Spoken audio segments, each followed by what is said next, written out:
بینندگان گرامی قدر، چند مدت پیش یک نوار پیشنهاد شما کرده بودیم درباره مشکلات منزل نسبت من و باور کنین رنگ یک معجزه بود. این مشکلات 30 ساله من رفت، با دوری‌های دور رفت، با شرافت و دستگیری و شفاعت یک فرزند ملت تاجیک رحیم با تخلص رحیم غرمی. من بسیار میندار هستم.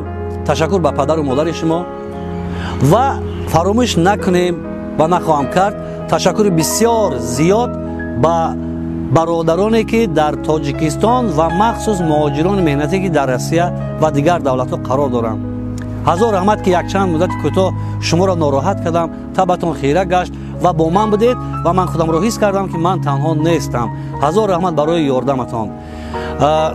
مدتی معین میگذرد برای جابجاگذاری حجتگذاری و کلیدسپاری در نوار آینده باوری دارم در روزهای نزدیک در یکی از طربخانه‌های بسیار با نفوذ کشور برک برگزار میگردد و این نمایش به واسطه پیشکش شما میگردد. بار دیگر به همه شما صحتمندی و سلامتی تمنا میکنم. سلامت باشین. هزار رحمت. من بسیار خرسند هستم.